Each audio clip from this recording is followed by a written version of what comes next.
ইষ্ট প্রসঙ্গ বলতে একটু আগে দাদা বলছিলেন না যে ওই কাকে ছাড়া আমাদের কিছু নেই, সেই কাকে অনুসরণ করে চলতে হবে, সদয় শঙ্করদা বলছিলেন। এই আর ব্যাপারটা হচ্ছে যে এখন সেই গতি নেই। তার মূল গোড়াটাই হচ্ছে যজন যাজন আর ইষ্ট গতি। এটা হচ্ছে মূল গোড়াটা। তো আমি আজকে খুব সাধারণ, সাধারণ মানে কি, সাধারণ নয়, মানে আমাদের যেগুলো নিত্য নৈমিত্তিক কর্তব্যের যে কাজগুলো সেই তার উপরেই আজকে আলোচনা করার চেষ্টা করছি। আহ এই যে ইষ্ট প্রতিষ্ঠা, ইষ্ট প্রতিষ্ঠার জন্য, ইষ্ট প্রতিষ্ঠা বলতে আমরা ভাবি যে কোথায় ঠাকুরের কাজ, আহ, উম, মানে অনেক বিরাট কিছু কোথায়। কিন্তু ইষ্ট প্রতিষ্ঠার মূল জায়গাটাই হচ্ছে যে আমার মধ্যে তাকে প্রতিষ্ঠা করা। আমার মধ্যেই যদি প্রতিষ্ঠা না হলো, তাহলে আমি কোথায় মন্দিরে গিয়ে প্রতিষ্ঠা করব আর কোথায় কি করব? কিছুতেই কিছু হবে না। তো সুতরাং এই যে ইষ্ট প্রতিষ্ঠা, এর মূল জায়গাটাই হচ্ছে যে আমার আমার মধ্যে তাকে প্রতিষ্ঠা করা। আমি বাড়িতে বিরাট মন্দির তৈরি করলাম, বোঝালাম ইষ্ট প্রতিষ্ঠা হলো, তা নয়। এই যে মানুষ, এই যে মানে মানুষকে যে ধর্মানুশাসন, তার মধ্যে যে উদ্বুদ্ধ করে তোলাটা হচ্ছে যাজন, আর আমার মধ্যে ইষ্ট প্রতিষ্ঠা করাটা হচ্ছে যজন। এই যজন না হলে যাজন কখনোই হবে না। ঠাকুর বলছেন যে যে যাজন মানুষের ভিতর আদর্শ বা সদ্গুরু গ্রহণের আগ্রহ জাগিয়ে দিতে পারে, তাই প্রকৃত যাজন। আমরা যাজন করতে যাই, বলি এটা করো ওটা ভালো হবে, ওটা করো ওটা ভালো হবে, তোমার এটা করো এই মনস্কামনা পূর্ণ হবে। তো এভাবে লোভ দেখিয়ে যাজনের কথা ঠাকুর কোথাও কোথাও কোনোদিন বলেননি, বা ভয় দেখিয়ে যাজনের কথাও বলেননি যে এইটা তুমি এটা করছো না, তোমার কিন্তু খুব ক্ষতি হয়ে যাবে। আমরা বেশিরভাগ মানুষই এরকম করি। তো এই যে জিনিসগুলো, এই জিনিসগুলো আমাদের যাজনের অঙ্গ নয় এগুলো, আর ঠাকুরও কোথাও চাননি এগুলো। তাহলে ঠাকুর বলছেন যে শুধু জ্ঞান থাকলে হয় না, ভাব চাই, চরিত্র চাই, আর ইষ্টে সক্রিয়ভাবে মুগ্ধ থাকা চাই। চাই উন্মাদনা, চাই নিজের সত্তা ইষ্টানুরঞ্জনায় রঞ্জিত হলে অন্যের সত্তাকে রঞ্জিত করে তোলা যায়। এই যে সর্বশেষ লাইনটা পড়লাম, যে নিজের সত্তা ইষ্টানুরঞ্জনায় রঞ্জিত হলে অন্যের সত্তাকে রঞ্জিত করা যায়। আমি সেদিন একটি মন্দিরে গেছি, কিছু ছেলেরা এসছে, তো তারা বিভিন্ন এই কর্মের কথা বলছে। তো বাণী পাঠ করতে দেওয়া হলো তাকে, বাণীটুকু ঠিক মতন পাঠ করতে পারছে না প্রার্থনার পরে, অথচ তারা যাজনে বেরিয়েছে। এই যে ঠাকুর বলছেন যে ইষ্টানুরঞ্জনায় নিজের সত্তা ইষ্টানুরঞ্জনায় রঞ্জিত হলে অন্যের সত্তাকে রঞ্জিত করা যায়। সুতরাং আমরা নিজের সত্তায় ইষ্টানু, সেটাই বললাম যে নিজের মধ্যে ইষ্টকে ইষ্টকে প্রতিষ্ঠা করা, এটা যতক্ষণ না হচ্ছে, নিজের সত্তা যদি ইষ্টানুরঞ্জনায় রঞ্জিত না হয়, তাহলে আমি অন্যের সত্তাকে কি করে রঞ্জিত করব? কিন্তু আমরা এখন উদ্যোগী হয়েছি বেশি করে অন্যের সত্তা রঞ্জিত করতে। ফলে কি হচ্ছে, গোড়া বাদ দিয়ে, মানে ভিতটা বাদ দিয়ে বাড়ি তৈরি করতে যাচ্ছি। তাহলে ভিত বাদ দিয়ে বাড়ি তৈরি কোনোদিন হবে না, ভিতটা আগে চাই ঠিকঠাক করা।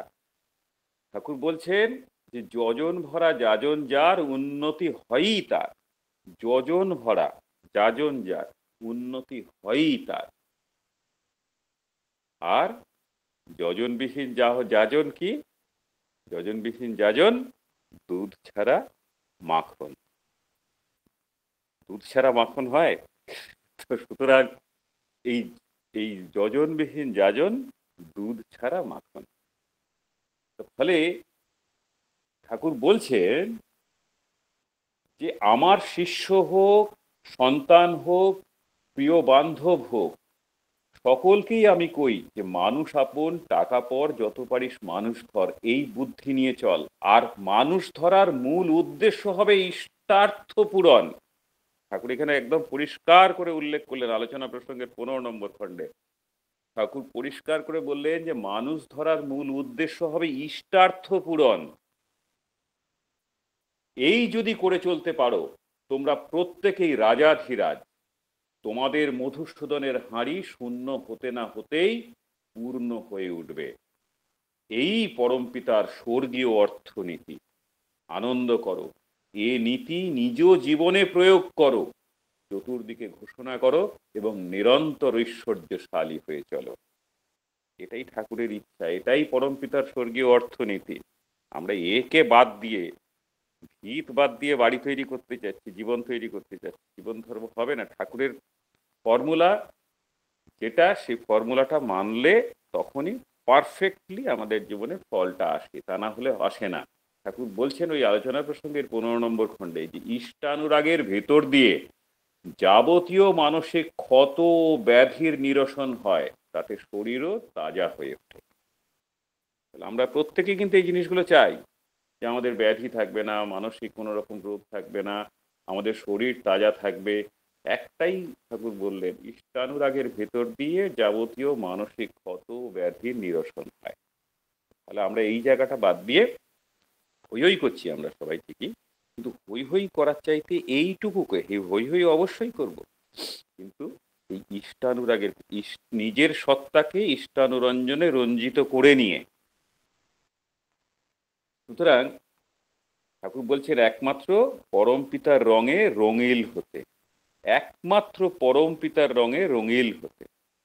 তাহলে এবং ঠাকুর সেখানে বলছেন যে যজন যাজন ইষ্টভীতি ঠিকভাবে করলে চরিত্রে স্ব স্ব বৈশিষ্ট্য অনুযায়ী ইষ্টের ভাবে রঙিল হয়ে উঠবেই। যেটা বলছিলাম, ঠিক ঠাকুর এখানে আলোচনা প্রসঙ্গের 15 নম্বরে যজন যাজন ইষ্টভীতি ঠিকভাবে করলে চরিত্র স্ব স্ব বৈশিষ্ট্য অনুযায়ী ইষ্টের ভাবে রঙিল হয়ে উঠবেই।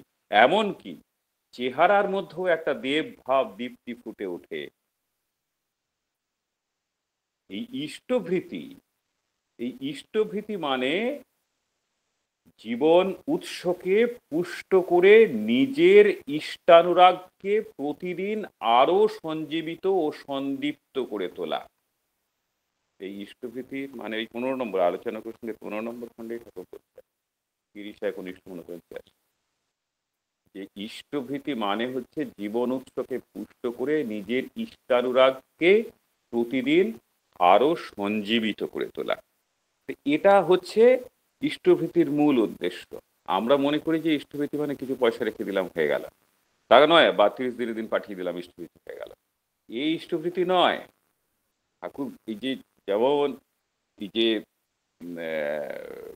মানুষ আপন টাকা পর বলছেন, তার সাথে ঠাকুর এটাও বলছেন যে অন্নে বাঁচায় নিজে থাকে ধর্ম বলে জানি। তাহলে এর মধ্যেই কিন্তু ওই ইষ্টভীতির মূল তত্ত্বও কিন্তু লুকিয়ে রয়েছে।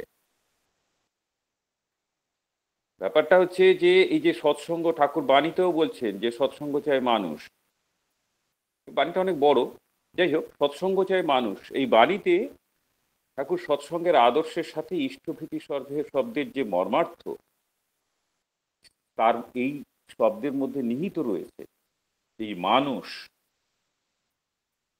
ইষ্টভীতি মানে শুধু পয়সা রাখা নয়। এই ইষ্টভীতি নামের সাথে বেশিরভাগ সাধারণ লোকেরা, হয়তো বিভিন্ন মানুষেরা ভাবে যে এই টাকা পয়সা রাখা বা নির্দিষ্ট সংস্থায় মানে কোনো ওখানে পাঠিয়ে দেওয়া, এটাকে মনে হয় ইষ্টভীতি বলে দিল। বা অনেক দীক্ষিতরাও দেখবেন এরকম ভাবে যে যে ওই শুক্রবার দিন মাছ মাংস পেঁয়াজ রসুন এগুলো খাওয়া যাবে না। এইসব ঠাকুরের এইসব বলা নাই কোথাও, আমরা এগুলো বানিয়ে নিয়েছি। এখন ঋত্বিক দাদারাও অনেককে দীক্ষার সময় বলে যে শুক্রবার দিনটা একটু নিরামিষ খাবেন। আমি সামনে বসে দেখেছি ঋত্বিক দাদারা বলে, আমি দীক্ষার সময় সামনে বসে দেখেছি। তো ঠাকুরেরই বলা নেই এরকম, যে ঠাকুর ইনস্ট্যান্টলি বলেছেন যে মাছ মাংস খাসনি আর পেঁয়াজ রসুন মাদক ছাড়। এটা যে কোনো মানুষের জন্যই সর্বক্ষেত্রে প্রথম দিন থেকেই প্রযোজ্য। কিন্তু আমরা শর্টকাট পদ্ধতি বলি, কিন্তু শর্টকাট পদ্ধতি তো ঠাকুর তো এই কথা কোথাও উল্লেখ তো করেই নি। কেন জানি না আজকে এখন এই জিনিসগুলো হচ্ছে। প্লাস ঠাকুর বলছেন যে একদিন মাছ খেলে, একদিন মাছ খেলে 14 দিন অবধি মস্তিষ্কের সূক্ষ্মতা কমে যায়। তাহলে যদি প্রতি শুক্রবার করেও যদি বন্ধ দিলাম, তাহলে বাদ বাকি দিন খেলাম, তাহলে তো সবটাই ভোঁতা হয়ে গেল, তাহলে তো কিছুই হলো না। ঠাকুরের মানে ঠাকুরের কথা অনুযায়ী যে একদিন মাছ খেলে 14 দিন অবধি মস্তিষ্কের সূক্ষ্মতা কমে যায়। তো সুতরাং এই এবং তারপরে আমরা দীক্ষিতরাও যে এরকমভাবে ঠাকুরের নীতি নির্দেশকে পালন করছি, যে হয়তো ওই শুক্রবার দিনটা শুধু মানছি, আবার বর্ণাশ্রমের প্রতি আমরা মুখ ফিরিয়ে রাখছি। বর্ণাশ্রমের প্রতি মুখ ফিরিয়ে বিভিন্ন রকম বিবাহ ওর কর্ম সমস্ত কিছুই আমরা করছি। ফলে কি হচ্ছে, আমাদের এই যে আহ, এ তারপরে বর্ণাশ্রমের মাধ্যমে আমরা বৃত্তি হরণ করছি। আজকে সে বৃত্তি হরণ নিয়ে সে আজকে আর আলোচনা করব না। তো প্রতিলোম বিবাহ করছি, এই যে এইগুলো করেও, সমস্ত কিছু করার পরেও বলছি যে আমি রোজ 10 টাকা 20 টাকা 30 টাকা করে ইষ্টভৃতি করছি। শ্রী শ্রী ঠাকুর এর সাথেও বলছেন যে তার সাথে অসৎ উপায়ে উপার্জন করেও আমরা দেখবেন ইষ্টভৃতি করে ভাবছি যে যাক ঠাকুরকে দিলাম। আসলে ব্যাপারটা আমরা এটাকে শুধু ওই অর্থের জায়গায় রেখে দিয়েছি, অর্ঘ্যের জায়গায় রাখিনি।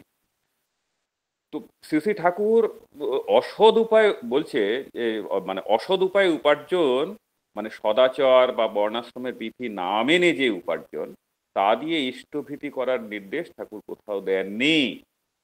ঠাকুর কোথাও দেননি। তিনি বলেন যে সত্য পথে চললে রোজগার বেশি হয়, সাধু রোজগার হয়। ফাঁকির পয়সা আর ভালোবাসার পয়সায় ঢের তফাৎ। ফাঁকির পয়সা আর ভালোবাসার পয়সায় ঢের তফাৎ। ফাঁকির পয়সা খেলে শরীর মন প্রবৃত্তি ঝোঁকা হয়, শাশ্বত সম্বেগ স্তিমিত হতে থাকে। এটাও আলোচনা প্রসঙ্গের 15 নম্বর খণ্ড। শ্রী ঠাকুরকে প্রশ্ন করা হয়েছিল যে আপনি ইষ্টভৃতির উপরে এত জোর দেন, কিন্তু আহ, কেউ যদি জেলে থাকে তাহলে সে ইষ্টভৃতি কি করে করবে? তা সেখানে তো কোনো সুযোগ নেই। ঠাকুর তখন বলছেন যে ভাতের গ্রাসটা দেবে, ভাত যদি না পায় তবে জল নিবেদন করবে, জল যদি না পায় তাহলে সীতা যেমন বালির পিণ্ড দিয়েছিলেন, অগত্যা সেই রকম ভাবে বালি বা মাটি দিয়ে ইষ্টভৃতি করবে। তাও যদি না পায়, পরমপিতার দান বাতাস তো কেউ কেড়ে নিতে পারবে না। আর সর্বশেষে মানস উপাচারে নিবেদন তো আছেই, সেখানেও চেষ্টা করতে হবে সক্রিয়ভাবে ইষ্টের ইচ্ছা পূরণের ভিতর দিয়ে যাকে তৃপ্ত ও তুষ্ট করা যায়। আলোচনা প্রসঙ্গের 4র্থ খণ্ড, 26/12/1942। সুতরাং এই যে ঠাকুর যে শেষের যে লাইনটাতে, যে সেখানেও চেষ্টা করতে হবে যাতে সক্রিয়ভাবে ইষ্টের ইচ্ছা পূরণের ভিতর দিয়ে যাতে তাকে তৃপ্ত এবং তুষ্ট করা যায়। এটা হচ্ছে মূল কথা, যেটা প্রথম থেকে বলে আসছি। আবার আরেকজন ঠাকুরকে জিজ্ঞাসা করলেন যে ঠাকুর, এই যে পড়ে বাসি বিছানায় বসে বাসি কাপড়ে ইষ্টভৃতি করতে পারি কি? এটা দেখবেন, এটা আমি এটাও বলছি, এটাও আমি দেখেছি দীক্ষার সময়। এখন অনেক ঋত্বিক দাদারাই বলেন যে ওই বালিশের তলায় একটু পয়সা রেখে দেবেন, ঘুম থেকে ওঠার সময় ইষ্টভৃতি করে উঠে পড়বেন। তো ঠাকুরকে জিজ্ঞাসা করা হলো যে ঠাকুর এটা কি করা যায়? তো ঠাকুর বললেন যে করা যায়, কিন্তু তবে যতটা পরিষ্কার ভাবে করা যায় ততটাই ভালো। এটা একদম পরিষ্কার, ঠাকুর বললেন যে যতটা, সরি পরিষ্কার না, যতটা পবিত্র ভাবে করা যায় ততটাই ভালো। এবং ঠাকুর তার বাণীর মধ্যেও বললেন যে অরুণুষার আগেই করিস রাত্রি শয্যার সকল ত্যাগ, ওই রাগেরই অনুরাগে করিস ইষ্টভৃতির জাগ। সুতরাং ফাঁকিবাজির কোনো জায়গা ঠাকুর রাখেননি, পরিষ্কার করে বলে দিয়ে গেছেন। আমরা নিজেরাও ফাঁকিবাজি করছি আর মানুষকেও ফাঁকিবাজি শেখাচ্ছি। কিন্তু ঠাকুর ওই যে নিজের সত্তাকে যদি ইষ্টানুরঞ্জনায় রঞ্জিত না করি, তাহলে তো এগুলোই হবে। তো ফলে আমরা নিজের সত্তাকে রঞ্জিত না করে এগুলো করছি বলেই এইগুলো ঘটছে। তাহলে এ থেকে বোঝা গেল যে টাকা পয়সা নয়, যে ইষ্টের ইচ্ছা পূরণ করা ইষ্টভৃতির মূল বিষয়। এবং এই যে ইষ্টভৃতির যে মূল বিষয়, এর সাথে ঠাকুরের পঞ্চদবহী এবং সপ্তর্ষি অনুশাসন নিহিত রয়েছে। পঞ্চদবহী এবং সপ্তর্ষি যারা পড়েছেন বা পড়েন, তারাও এগুলো ব্যাপারটা জানেন যে এই পঞ্চদবহী সপ্তর্ষি করে তবে ঠাকুর এই ওর মধ্যেও এই এই ওই করাটার মধ্যেও ইষ্টভীতি নিহিত রয়েছে। ওটা না হলেও ইষ্টভীতি সম্পূর্ণ হলো না। এর জন্যই ওই যে বলছি যে টাকা পয়সাটা রাখাটাই ইষ্টভীতি নয়। এই সমস্ত কিছু এই পঞ্চরবহি, আমি বাংলায় বলছি, সংস্কৃতটা বলছি না, যে পঞ্চরবহিতে ৫টা যে নিয়ম, যে এক এবং অদ্বিতীয়ের স্মরণ লইতেছি, পূর্ব পূরণকারী প্রবুদ্ধ ঋষিগণের স্মরণ লইতেছি, তাহাদের ৩ নম্বর হচ্ছে তাহাদের পথ অনুসরণকারী পিতৃপুরুষগণের স্মরণ লইতেছি, ৪ নম্বর অস্তিত্বের গুণ পরিপোষক বর্ণাশ্রমের স্মরণ লইতেছি, ৫ নম্বর পূর্ব পূরণকারী বর্তমান পুরুষোত্তমের স্মরণ লইতেছি। ইহাই আর্য পথ, ইহাই সদ্ধর্ম, আর ইহাই চিরন্তন স্মরণযোগ্য। এই পঞ্চরবহির কথা শ্রী ঠাকুর বলেছেন। কিন্তু আমরা কটা লোকে এটা করি, রোজ বলি কজন। আর সপ্তর্চি, সপ্তর্চির মধ্যে ১ নম্বর হচ্ছে যে ব্রহ্ম ভিন্ন আর কেহ উপাস্য নহে, ব্রহ্ম এক এবং অদ্বিতীয়। ২ নম্বর তথাগতগণ তাহার বার্তা বহনকারী অভিন্ন। তথাগতগণের অগ্রণী বর্তমান পুরুষোত্তম, পূর্বগণের আপূরণকারী বিশেষ বিশিষ্ট নরবিগ্রহ। তাহার ৪ নম্বর তাহার অনুকূল শাসনই অনুসরণীয়, তাহার অনুকূল শাসনই অনুসরণীয়, সেই ভিন্ন আর কিছু নহে। ৫ নম্বর শিষ্ট তত্ত্ববিদ পিতৃপুরুষ ও পরলোকবাসী দেবগণ শ্রদ্ধেয় অবহেলার, তারা শ্রদ্ধেয় অবহেলার যোগ্য নহে। ৬ নম্বর বর্ণাশ্রম অনুযায়ী সদাচার জীবন বর্ধনীয়, নিত্য পালনীয়। ৭ নম্বর বিহিত স্ববর্ণ অনুলোম ক্রমিক আচারসমূহ পরম উৎকর্ষের কারণ এবং প্রতিলোম আচার স্বভাব ধ্বংসকারী।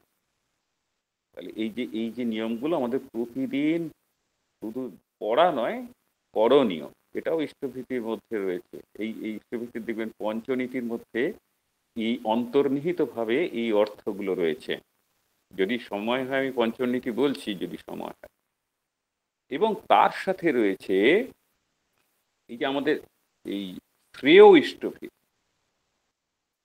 ইষ্টভীতিকে যারা সবচাইতে গুরুত্ব দেয় তাদের অবশ্যই শ্রেয় ইষ্টভীতি ব্যাপারটা জানা উচিত। এই শ্রেয় ইষ্টভীতিটা আমরা অনেকেই জানি না, যে শ্রেষ্ঠ ইষ্টভীতিটা কি। এই শ্রেষ্ঠ ইষ্টভীতি প্রসঙ্গে শ্রী ঠাকুর বলছেন যে ঈশ্বর অনুধ্যায়িতা নিয়ে গণহিতি অনুচর্যায় তাদের যে অনুগ্রহ অবদান অর্জন করো, সেই অবদান হতে শ্রদ্ধানুসত্য অন্তঃকরণে শত স্বেচ্ছায় তোমার ইষ্টকে যা নিবেদন করো, তাই কিন্তু তোমার শ্রেষ্ঠ ইষ্টভীতি। নীতিবিধানের ১ম খণ্ড, বাণী সংখ্যা ৩০৬। সুতরাং এই যে ইষ্ট অনুধ্যায়িতা, বাণীর এই নির্দেশ ব্যতীত ইষ্টভীতি বাস্তবায়িত হয় না, যেটা এতক্ষণ প্রথম থেকে আলোচনা করছে। ইষ্টভীতির নামে শুধুমাত্র ইষ্টের প্রীতির জন্য কাউকে পীড়িত না করে, নিজে পীড়িত না হয়ে বর্ণানুগ কর্মের সেবার মাধ্যমে আহরিত অর্থ দিন গুজরানি রায়, এই যে শ্রেষ্ঠ ইষ্টভীতির যে কথা তিনি বললেন, এই দিন গুজরানির আয়কেই ইষ্টভীতির অর্ঘ্য হিসেবে নির্বাচিত করেছেন শ্রী ঠাকুর। আর ওই নির্দেশ অনুসারে ইষ্টার্ঘ্য আহরণ করার মধ্যেই প্রীতি, মৈত্রী এবং ঐক্যের বীজ বপন করে দিয়েছেন, প্রতিষ্ঠা করতে চেয়েছেন তিনি আর্য কৃষ্টি, সদাচার, বর্ণাশ্রম ধর্ম। তাহলে ওই ইষ্টার্ঘ্য ইষ্টকে দিতে হবে। তিনি তা দিয়ে কি করবেন? ফিলান্থ্রপিক্যাল ওয়ার্ক, অর্থাৎ স্বব্যষ্টি সমষ্টির মধ্যে ভাবগত ঐক্য স্থাপন করে গণহিতেষণা কর্ম করবেন তিনি। ইষ্টভীতির যে এই যে দাতা এবং গ্রহিতা, এর মেলবন্ধনে গড়ে উঠবে পরম রাষ্ট্রিক সমবায়, যা দিয়ে সমস্ত বিশ্ব উপকৃত হবে। সমস্ত বিশ্ব এই পঞ্চনীতির মধ্যেই রয়েছে এই নিয়ম। যে এই তার জন্য ইষ্টভীতি এত বড় জিনিস। হ্যাঁ, এবার পঞ্চনীতিটা কতটা কিভাবে পালন করা হচ্ছে বা যাচ্ছে সেটা আমাদের প্রত্যেকেই মানে সক্রিয় হতে হবে। এই ইষ্টভীতির ঠাকুরের পরিকল্পনা কি? যে পরিবেশের যে সকলকে নিয়ে বাঁচা এবং বৃদ্ধি পাওয়ার বাস্তুতান্ত্রিক এবং সমাজতান্ত্রিক বিন্যাস ব্যবস্থায় একটা সরলীকরণ। খুব ইজিলি এটা করা যাবে। একটা মানুষ যেটা করতে পারে না, যে একটা সমস্ত বিশ্ব বা সমাজের উপকার করতে পারে না, একটা একত্রিত হয়ে এই পঞ্চনীতির মাধ্যমে সমস্ত কিছুর মাধ্যমে সেটা করা সম্ভব, আর সেটা বাস্তবায়িত করা উচিত। মানব সভ্যতার যে সার্বিক উত্তরণের জন্য এই ইষ্টভীতির ব্যবস্থা, ইষ্টভীতি এই শুধু টাকা জমানো আর অর্ঘ্য রাখা আর পাঠিয়ে দেওয়ার মধ্যে শুধু সীমাবদ্ধ নয়। তাহলে সেই উদ্দেশ্যে স্থাপন করেছিলেন তিনি কিন্তু এই ফিলান্থ্রপি কার্যালয়, যেখানে এক জায়গায় মিলিত হয়ে সকলের অর্ঘ্য, সেটা দিয়ে এই বিশ্বের সমস্ত মানব কল্যাণের জন্য সমস্ত কর্ম হবে। তার জন্য তিনি স্থাপন করেছিলেন এই ফিলান্থ্রপি, যে সেখান থেকে প্রতিটি মানুষ, সেখানে শুধু দীক্ষিত বলে নয়, সমাজ এবং বিশ্বের প্রতিটি মানুষ, প্রতিটি জীব জন্তু, প্রতিটি ক্ষেত্রে, শিক্ষায়, ব্যবস্থায়, সমস্ত ক্ষেত্রে, চিকিৎসায় বলুন, শিক্ষায় বলুন, মানুষের জন্য, মানুষের যা কিছু সার্বিক উন্নয়ন বলুন, এমনকি পশু পাখির জন্য, গাছপালার জন্য, এভরিথিং, সমস্ত মানুষের জন্য, সমস্ত মানুষের, তার মধ্যে কিন্তু এই পঞ্চনীতি নিহিত আছে। এই সামগ্রিক উন্নয়নের জন্য তিনি এই ফিলান্থ্রপি প্রতিষ্ঠা করেছিলেন। তা দিয়ে যদি হয়, তাহলে এর সাথে যেটা রয়েছে হচ্ছে যে ইষ্টভীতির সাথে এই দুটো ভাতৃভুজ এবং ভূতুভুজ দিতেই হয়, তা না হলে ঠাকুর বলছেন ইষ্টভীতি সম্পূর্ণ হয় না। আমরা বেশিরভাগ মানুষ সেটা বলিও না, ভুলেও গেছি, করিও না অনেকে, আর যারা জানিস তারা করি। কারণ ঠাকুর বললেন এটা যদি করা হয় তাহলে ওইটাও পঞ্চনীতির মধ্যেই পড়ছে, তাহলে কোনো মানুষ কখনো দরিদ্র থাকবে না, আর ভূতভোজ্যের মাধ্যমে কোনো মানুষের কোনোদিন অভাব থাকবে না, দারিদ্রতা আসবে না, এটাও বলেছে। কিন্তু আমরা তো সেই অর্থে করি না, কাউকে হয়তো 2 টাকা 5 টাকা বা এরকম করে দিই। ফলে আমরা ফাঁকিবাজিটা নিজেরাই ঢুকিয়ে নিয়েছি, যেমন এই শুক্রবারের নিরামিষ খাওয়ার মতন আর কি। তো ব্যাপারটা হচ্ছে, বা ওই যে বালিশের তলায় রেখে ইষ্টভীতি করার মতন। তো এই জিনিসগুলো আমরাই নিজেরা ফাঁকিবাজিগুলোকে ঢুকিয়ে নিয়েছি নিজেদের মতন করে। তো আর এটাকেই মনে করছি এটাই বোধহয় ঠাকুরের সংস্কার, তা কিন্তু নয়। তো ঠাকুর এই যে দিন গুজরানি রায় বলছেন যে জল গ্রহণের পূর্বেই করিস তা ইষ্টে নিবেদন, নিত্য এমনি নিয়মিত যেমন পারিস করেই যা, মাসটি যবে শেষ হবে তুই ইষ্টস্থানে পাঠাস্তা, ইষ্টস্থানে পাঠিয়ে দিয়ে আরো 2টি ভুজ্জি রাখিস, গুরু ভাই বা গুরুজনের দুজনকে সেটাই দিস, পাড়াপড়শির সেবার কাজে রাখিস কিন্তু আরো, এই যে ভূতভোজ্য যেটা, পাড়াপড়শির সেবার কাজে রাখিস কিন্তু আরো, উপযুক্ত আপদগ্রস্তে দিতেই হবে যেটুকু পারো, এসবগুলি আচরণে ইষ্টভীতি নিখুঁত হয়, এ না করে ইষ্টভীতি জানিস কিন্তু পূর্ণ নয়। সুতরাং এই যে ঠাকুরের যে পঞ্চনীতি, সেই পঞ্চনীতির মধ্যেও কিন্তু এই কথাগুলো নিহিত রয়েছে। ফলে আমরা এই যে পঞ্চনীতির কথা বলছিলাম, যে দেবযজ্ঞ, দেবযজ্ঞ বা ব্রহ্মযজ্ঞ বা ঋষিযজ্ঞ, আর পিতৃযজ্ঞ, দেবযজ্ঞ, ভূতযজ্ঞ, আর হচ্ছে মনুষ্যযজ্ঞ, নৃযজ্ঞ যেটা। তাহলে এই যে মহাযজ্ঞ, ব্রহ্মযজ্ঞ বা ঋষিযজ্ঞ যেটার মধ্যে হচ্ছে যে বেদ ধর্মগ্রন্থ পাঠ, অন্যদের শেখানো, বিদ্যার বিতরণ, ওই যেটা বললাম যে এই সমাজে সার্বিক, মানে এর মধ্যে দিয়ে ইষ্টভীতির মধ্যে দিয়ে বিভিন্ন বিদ্যালয়, বিভিন্ন ইউনিভার্সিটি, বিভিন্ন কিছু তৈরি করে সমাজে এই ঠাকুরের মানে আইডিওলজি অনুযায়ী প্রত্যেকটা মানুষকে যোগ্য করে তোলা, এই ব্রহ্মযজ্ঞের মধ্যে পড়ছে। আমাদের এই যে যেমন ফিলান্থ্রপির মাধ্যমে, যে ফিলান্থ্রপিক্যাল ওয়ার্কের মাধ্যমে, তার জন্যই তিনি ফিলান্থ্রপি তৈরি করলেন। এর মাধ্যমে জ্ঞান অর্জন, জ্ঞান বিতরণ, সমাজের সার্বিক উন্নতির জন্য এটা ব্যবহৃত হবে। এটার একটা অংশ ব্রহ্মযজ্ঞ। পিতৃযজ্ঞ হচ্ছে পূর্বপুরুষ বা গুরুজনদের প্রতি শ্রদ্ধা, সমাজের যারা আমাদের শিক্ষা মানে মানে শ্রদ্ধেয় ব্যক্তি আছে তাদের জন্য শ্রদ্ধা, বা পূর্বপুরুষ যারা আছে তাদের জন্য সম্মান, সেবা, এইটা হচ্ছে আমার পিতৃযজ্ঞের মধ্যে পড়ছে। দেবযজ্ঞ হচ্ছে যারা আমাদের ঈশ্বর বা দেবতুল্য মানুষ। হ্যাঁ, মানে দেবযজ্ঞ মানে দেবতাদের পুজো করা নয়, কিন্তু দেব দেবতুল্য মানুষ যারা এই সমাজে রয়েছে। ঠাকুর বলছেন দেবতা মানে কি? দেবতা হচ্ছে দীপ্তিমান পুরুষ। দেবতা মানে আকাশের ভগবানের কথা ঠাকুর বলেননি। তাহলে দীপ্তিমান পুরুষ কে হবে? তিনি তার এই যে সুকর্মের মধ্যে দিয়েই তো দীপ্তিমান পুরুষ হবেন। বা সমাজে যারা নাকি এই যে মানুষের হিতই শোনার জন্য বিভিন্ন কাজ করছেন, তাদের পাশে দাঁড়ানো, তাদেরকে শ্রদ্ধা করা, তাদের সহযোগিতা করা। যে বিভিন্ন রকম সংস্থা রয়েছে যাদের মাধ্যমে প্রচুর মানুষ উপকৃত হচ্ছে, তাদের পাশে দাঁড়ানো, সেই দেবতুল্য মানুষগুলোর পাশে দাঁড়ানো, তাদের মাধ্যমেই এই যে মানুষ যে উপকৃত হবে। তাহলে সেটাও একটা এই দেবযজ্ঞের মধ্যে পড়ছে। মানে এগুলো হচ্ছে বাস্তব উদাহরণ। ঠাকুর তো বলেইছেন, ঠাকুরের যে সমস্ত পুরোটা এখন আসলে টাইম হয়ে গেছে, আমি এই জন্য খুব শর্টে শর্টে বলছি। তো আর ভূতযজ্ঞ যে সমস্ত প্রাণীর প্রতি উৎসর্গ হবে, সমস্ত পশু পাখি কীট পতঙ্গ, তাদের প্রতি যত্ন নেওয়া, তাদের আহার দেওয়া, তাদের প্রতি সহানুভূতি দেখানো, এই সমস্ত কিছু কিন্তু ভূতযজ্ঞের মধ্যে পড়ছে। আর মনুষ্যযজ্ঞ যে সমাজের এই যে প্রতিটি মানুষের জন্য করা, যতটা সম্ভব এই প্রত্যেকটা মানুষের জন্য, এই বিশ্ব ব্রহ্মাণ্ডে।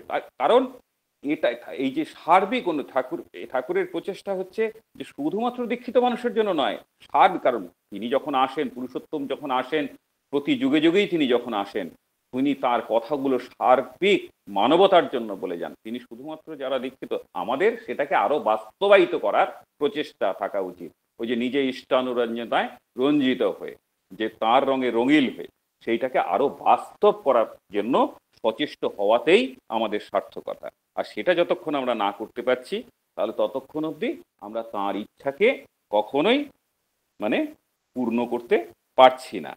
ফলে ঠাকুর এখানেও এবার তার ইচ্ছার ক্ষেত্রে তার কাজগুলোকে সঠিক করে করা। সঠিক বলতে আমরা 100% কেউই করতে পারি না। হ্যাঁ, 1%ও ঠিক করে করতে পারি কিনা সন্দেহ আছে। কিন্তু ঘটনা হচ্ছে যে যতটুকু যদি আমি এক বিন্দুও করি, সেই এক বিন্দু থেকেও যেন তার ইচ্ছা মতন হয়, তিনি যেমন চেয়েছেন, আমার ইচ্ছা মতন না। যেমন এই কতগুলো উদাহরণ দিয়ে গেলাম, অসংখ্য উদাহরণ রয়েছে। যেমন একটা উদাহরণ আমি বলছি, আরেকটা উদাহরণ বলছি। যেমন ধরুন ঠাকুর ইষ্টভীতির ব্রতভঙ্গে প্রার্থনা বা উপাসনা বই প্রত্যেকের বাড়িতেই রয়েছে, দেখবেন। সেখানে ঠাকুর কি বলছেন ইষ্টভীতির ব্রতভঙ্গে? যে যেখানে ব্রতভঙ্গ হবে, অর্থাৎ ডিফল্টার, মানে সে ইষ্টভীতি হয়তো কোনোদিন ছেড়ে দিয়েছে, তো আবার হয়তো শুরু করবে। তো এই যে এই ক্ষেত্রে ঠাকুর একদম নির্দিষ্টভাবে উপাসনা বইতে উল্লেখ করে দিয়েছেন, দেখবেন প্রত্যেকের বাড়িতেই উপাসনা বই আছে, যে ঠাকুর বলছেন ইষ্টভীতির ব্রতভঙ্গের জায়গাটায় যে অন্তত একদিন হবিশ্বাসী হইয়া সম্পূর্ণ অনিবেদিত অর্ঘ্য অথবা অপারগ পক্ষে যথাসম্ভব নিবেদন করিয়া পুনরায় ব্রত নিয়মিতভাবে পালন করিয়া যাইতে হইবে। তাহলে এই যে ঠাকুর প্রথম লাইনটাতে বললেন যে একদিনের হবিশ্বাসী হতে হবে, সম্পূর্ণ অনিবেদিত অর্থ যদি সে পারলো ভালো, আর না হলে যতটা সম্ভব নিবেদন করিয়া, অর্ঘ্য নিবেদন করিয়া পুনরায় ব্রত পালন শুরু করতে হবে। ঠাকুর উপাসনা বইতে ইষ্টভীতির ব্রতভঙ্গে বললেন। আমরা এটা কটা লোক মানছি? আমরা তো বট করে গিয়ে লোককে বলছি, ও তোমার এতদিনের ইষ্টভীতি বাকি আছে ভাই, দিয়ে দিও। তো ফলে কি হচ্ছে যে সে দিয়ে দেবে। তো তার তো দোষ নেই। আমি জানি না বা পড়িনি, বা ঠাকুরের কথাটাকে আমি নির্দিষ্টভাবে অনুসরণ করছি না বলে আমি তাকে বললাম না বা তাকে করালাম না। আবার অনেকে আছে খুব বেশি চালাক, তারা আবার বলে কি যে না, আমরা বললে আবার সে যদি না করে, আরে তাহলে তো ঠাকুর কেন বলে গেছেন? আমি তো কাজটা ঠাকুরের করতে যাচ্ছি, তাহলে ঠাকুর যদি সেই নির্দেশ দিয়ে থাকেন, তাহলে আমি ঠাকুরের নির্দেশটাকে কেন পালন করব না? কিন্তু আমরা আবার বেশি সন্তর্পণী হয়ে ফলে ওটাকে ইষ্ট প্রতিষ্ঠার জায়গায় আমরা অনিষ্ট প্রতিষ্ঠা করে ফেলি। তো এটাও না, কেন ওই যে দিয়ে দিল, নিয়ে নিলাম, দিয়ে গিয়ে জমা করে দিলাম, ভাবলাম আমি একটা খুব বড় ইষ্ট কাজ করলাম, তা কিন্তু নয়। কারণ এখানটাতে তাকে হবিষ্যান্ন করাতে হবে, অর্ঘ্য নিবেদন করাতে হবে, দিয়ে ঠাকুর বললেন ব্রত পালন শুরু করতে হবে। তাহলে সেখানে বইটা তো আমাদের প্রত্যেকের বাড়িতে আছে, আমরা জেনে শুনেও কিন্তু সেটা করিও না। প্লাস ঠাকুর এই যে নিয়ে গিয়ে যে জমা দিলাম, সেক্ষেত্রেও ঠাকুর আলোচনা প্রসঙ্গের 19 নম্বর খণ্ডে বলছেন যে ইষ্টভৃতি ডোনেশন মানে দান মতন দিতে হয় না, নিত্য নিবেদন করতে হয়। এই যে নিত্য নিবেদন করতে হয়, আলোচনা প্রসঙ্গের 19 নম্বর খণ্ডে তুলসী ঠাকুর এখানে বলেই দিলেন। তার মানে উপাসনাতে ওই যে কথাটা বললেন যে হবিষ্যান্ন করতেই হবে বা আমাকে বলতে হবে, তাকে জানাতে হবে, সে করলো কি করলো না সেটা তার ব্যাপার, কিন্তু আমার দায়িত্ব, আমি যদি বলি যে ঠাকুরের কাজ করতে যাচ্ছি, তাহলেও তো আমাকে জানাতে হবে, কারণ ঠাকুরের কাজ ঠাকুর যেমন বলেছেন তার নীতিকে অনুসরণ করাই আমার কাজ। তাহলে তাকে ফাঁকি দিয়ে আমি যদি সে কাজটা করলাম, তাহলে সেটা তো ঠাকুরের কাজ হলো না, কারণ ঠাকুরই তো উপাসনা বলেছেন। আবার ঠাকুর ওই আলোচনা প্রসঙ্গের 19 নম্বরে বললেন যে ইষ্টভৃতি ডোনেশনের মতন নিতে হয় না। তাহলে সুতরাং আমরা আবার ডোনেশনের মতনই নিচ্ছি, নিয়ে গিয়ে জমা দিয়ে দিচ্ছি, তাকে দিয়ে করাচ্ছি না। তাহলে এটাও ঠাকুর বলেননি। প্লাস ঠাকুর ইসে আলোচনা, সরি, ধৃতিবিধায়নার 277 নম্বর বাণীতে, ধৃতিবিধান দ্বিতীয় খণ্ড, ধৃতিবিধান দ্বিতীয় খণ্ড 277 নম্বর বাণীতে ঠাকুর বলছেন, আগে তো অনেক কিছুই রয়েছে যে আমি ততটা পড়ছি না সময় কম বলে, যে বাণীটার শেষের দিকটা ধৃতিবিধানের 277 নম্বরের বাণীটার দ্বিতীয় খণ্ড, ঠাকুর বলছেন যে এই ইষ্টভীতি বা স্বস্ত্যয়নী সময় মতো না পাঠালে বা সামর্থ্য থাকতেও নিজে না পাঠিয়ে, সামর্থ্য থাকতেও নিজে না পাঠিয়ে অন্য কাউকে দিয়ে পাঠালে বা অন্যেরটা সংগ্রহ করে নিজের কাছে জমা রাখলে, কিংবা পূর্ণ বা তার কি আংশিকভাবে তার যথেচ্ছ ব্যবহার করলে ওই ব্যতিক্রমী চলন, ওই সম্বেগ বিপর্যয়ী সংঘাত সৃষ্টি করে ব্যক্তিত্বকেও অবসাদগ্রস্ত করে তোলে। ওই ইষ্টার্ঘ অমন্তরভাবে যারা সংগ্রহ করে বা যারা অন্যের হাতে দেয়, উভয়েই ব্যত্যয় দুষ্ট হয়ে পড়ে। এই যে ঠাকুরের এই যে কথাগুলো পড়া হলো, দেখুন তো এগুলো আমরা করছি কিনা। আমরা তো অনায়াসে নিচ্ছি, দিচ্ছি, সবকিছু করছি, রাখছি, ঠিক মতন পাঠাচ্ছি না। মানে এই যে জিনিসগুলো ঠাকুর বলছেন যারা নেয় এবং যারা দেয়, একমাত্র ঠাকুর বলছেন যে অসমর্থ হলে, ধরুন কেউ অসমর্থ, অশক্ত, পারছে না, তারটা সে দিল, সেটা গিয়ে জমা করে দেওয়া হলো, সেটা একমাত্র ওই ক্ষেত্রে ঠাকুরের ছাড় আছে, এছাড়া কোনো ক্ষেত্রে ছাড় নেই। একবার পূজ্যপাদ আচার্যদেব আমার সাথে কথা হচ্ছিল, তখন পূজ্যপাদ আচার্যদেব আমাকে বলছিলেন, আপনি ইষ্টভীতি, আজ থেকে অনেক বছর আগে, বহু বছর, প্রায় প্রায় ধরুন 10 বছর হয়ে গেছে, তো তখন পূজ্যপাদ আচার্যদেব আমাকে বলছিলেন, বললাম আপনি কারোর ইষ্টভীতি জমা নিয়ে গিয়ে নিজে নিয়ে জমা করবেন না। তা আমি বললাম যে দাদা, আমি আজ অব্দি এইটাই করে এসেছি, একটি মানুষ আজ অব্দি বলতে পারবে না যে আমি কারোর ইষ্টভীতি নিয়ে গিয়ে জমা করেছি। আমি তাকে নিয়ে গেছি, পারলে গাড়ি ভাড়া দিয়ে নিয়ে গেছি, তাকে দিয়ে ইষ্টভীতির ফর্ম ফিল আপ করিয়েছি, তাকে দিয়ে জমা করিয়েছি, তাকে তৈরি করেছি। তার কারণ ঠাকুর বলছেন যে একটা মানুষকে এরকম করে দেওয়া মানে তাকে পঙ্গু করে দেওয়া। তাহলে এটা কিসের ইষ্ট কাজ হলো? এবং এই যে ধৃতিবিধানের বাণীটা পড়লাম, এখানেও তো তাহলে দুজনেই ব্যত্যয় দুষ্ট হয়ে পড়ছে। তাহলে এটাও করা উচিত না, ঠাকুরের কথা যদি মানা হয়। তাহলে আমি প্রতিটি মানুষকে এরকম করে করেছি, কই সেই মানুষগুলো তো একটাও ডিফল্টার হয়নি, সেই মানুষগুলো আজ অব্দি ইষ্টভীতি করছে। এটাই হচ্ছে প্রকৃত কাজ, তাকে যোগ্য করে তোলা। এবং ঠাকুর বলছেন মানুষকে যোগ্য, প্রফুল্লদাকে বলছেন যে ঠাকুর মানুষকে যোগ্য করে তোলাটাই হচ্ছে প্রকৃত ধর্ম। তাহলে আমরা প্রকৃত ধর্ম যদি পালন করতে চাই, তাহলে শুধুমাত্র এই গান বাজনা করলাম আর ঠাকুর ঠাকুর করলাম হবে না, ঠাকুরের কথাগুলোকে শুনতে হবে, ঠাকুরের কথাগুলোকে মানতে হবে, তবেই গিয়ে হবে। তা না হলে কিন্তু ঠাকুরও খুশি হন না যদি তার কথাকে না মেনে। ঠাকুর বলছেন আলোচনা প্রসঙ্গে 2 নম্বর খণ্ডে যে আমার চলনে যদি না চলেন যার যার বৈশিষ্ট্য অনুযায়ী, তাহলে আমি আপনাদের কিসের ঠাকুর? আমাকে যদি এতটুকু ভালোবাসেন, তাহলে তো আমি যে চলনে চলি, চলতে বলি, সেইভাবেই চলার চেষ্টা করা উচিত। এই তো শ্রদ্ধা ভালোবাসার লক্ষণ। আপনারা সংকীর্ণ স্বার্থপরতা ছাড়বেন না, সার্থকতার পথে চলবেন না, অথচ আমাকে ঠাকুর বলে ভক্তি দেখাবেন। তা সে ভক্তিতে আপনাদেরই বা লাভ কি, আমারই বা তৃপ্তি কোথায়? আমাকে যদি ভালোই বেসে থাকেন, তাহলে আমার পথে চলে আমার ভালোবাসার মর্যাদা রক্ষা করুন, দেখুন তাতে কি হয়। কপটতায় কিন্তু ফায়দা নেই। আলোচনা প্রসঙ্গের 2 নম্বর খণ্ড, 24/12/1941 সাল। সুতরাং আমরা কপটতা করছি কিনা, এই যে ঠাকুর যে কথাগুলো উল্লেখ করে গেলাম, সেইগুলোকে যদি নিজের জীবনের সাথে মিলিয়ে দেখে নেই, তাহলে কর্মগুলোকে যদি সেইভাবে শুধরে নেই, তাহলে অন্ততপক্ষে তার চলনে চলা হবে এবং সেই কপটতাকে শুধরানো যাবে। আর ঠাকুর সত্যানুসরণে বললেন, কপট ব্যক্তি ধর্মরাজ্যে ঢুকবার অধিকার নেই। সকলের মঙ্গল প্রার্থনা করি পরমপিতা শ্রীচরণে। জয় গুরু, বন্দে পুরুষোত্তম।